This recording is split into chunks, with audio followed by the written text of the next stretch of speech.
এই যে রান্নার আয়োজন করলাম, আর আজকে রান্না কি কি সেটাই দেখাবো। আর আজকে রান্না হয়েছে সিম, ফুলকপি, আলু দিয়া, টমেটো দিয়া রুই মাছ রান্না করবো। আর রুই মাছটা এখানে মাখাই নিছি, সাথে তেলাপিয়া মাছ দিছি, 2 পদের মাছ মিলাই রান্না করবো। তারপর এখানে ধনিয়া পাতা অনেকগুলো ধুইয়া নিছি, একাটি এটা ধুইয়া শুকাইয়া ফ্রিজে রাখি। আর অনেক 1 কেজি টমেটো ধুইয়া নিছি। সাথে মাছ ভাজি করব, মাছের ল্যাঞ্জা, এটাতে অনেক কাটা থাকে।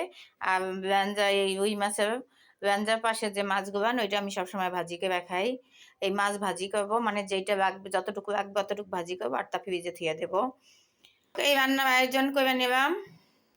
হ্যালো এভরিওয়ান, আসসালামু আলাইকুম। সবাই কেমন আছেন? আলহামদুলিল্লাহ, আপনাদের বোন ভালো আছে। এখানে এই যে গ্যাস এখন 2টা বাজে, গ্যাস একটু একটু আসতে আছে। এখানে শাকে কত পানি বেরিয়েছে, পানিটা ফালাই দিয়ে শাকটা ভাজি করব, আলু দিয়ে সাদা। এই যে এই শাকটা, আর সাথে এই যে ভাত বসাই দিছি, ভাত আস্তে আস্তে হইতে আছে। আর চালটা আমি সকালে ভিজাই রাখি ভাতে, শুক্রবার দিন, তাহলে ভাতটা চিকন হয়, ঝরঝরা হয়। আর আমাদের এটা 1 নাম্বার মিনিকেট, একদম ভাত বাসমতির মতন চিকন চিকন হয়। যাই হোক, এই যে শাকের জন্য শাকটা এখন ছেঁকে নেবো শাকটা। আর এই দেখেন কত পরিমাণে গ্যাস কম, কোন সময় আইতে আইতে 3টে 4টে বাজতে পারে। তারপর শাকটা সিদ্ধ করতে আসি, তারপরে এখন ভাজবো। আর এখানে পেঁয়াজ, এটা বাটবো। আর এই রসুন পেঁয়াজ, এটা শাকের জন্য। 3টা করবো, মাছ ভাজবো, শাক ভাজি করবো, ভাত, আর এই যে ঝোলের তরকারি।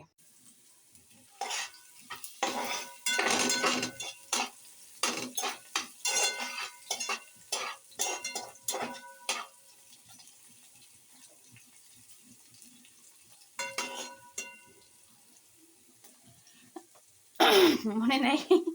এই যে শাক ভাজিটা করতে আসি, পালং শাক আলু দিয়া ভাজি সাদা। আর পালং শাক শাক একটু হয়ে গেছে। যাই হোক, এনে রসুন পেঁয়াজ কাঁচামরিচ দিছি, আর বাটটাও হয়ে গেছে আলহামদুলিল্লাহ। বাটটা হয়ে গেছে, এখন মাছ ভাজি বসাবো এটার মধ্যে। এখন এই যে শাকটা দিয়ে দেব,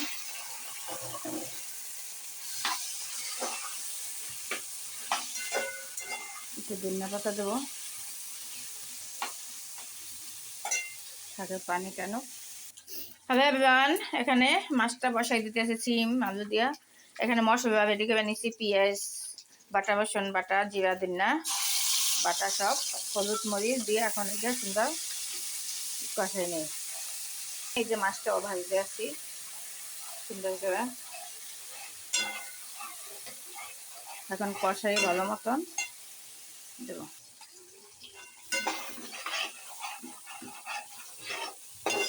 মশলা সুন্দর কষাই নেই। মশলাটা সুন্দর কষানো হয়েছে, এখন গরম জলের পানি দিয়ে দেয়, যে ফুটানো, তারপর তরকারিটা দিয়ে দেবো। মানে তরকারিটা দিয়ে দিতেছে আগে সিম। আর আমি এই তরকারি কষাই না, এটাও একটা মজা লাগে। ফুলকপি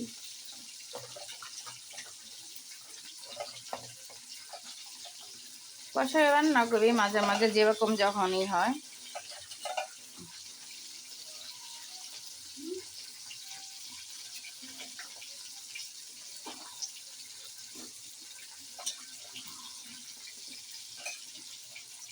কতদিন পরে রান্না করতে আসি, এই জন্য একটু বেশি সবজি, একটু সবজি রান্না থাকলে 2 দিন খাওয়া যায়,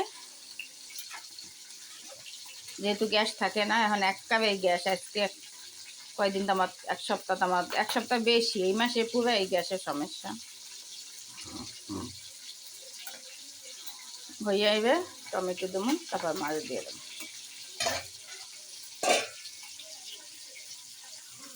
এখানে আবার 2টা মাথা ভাজতে আসছি।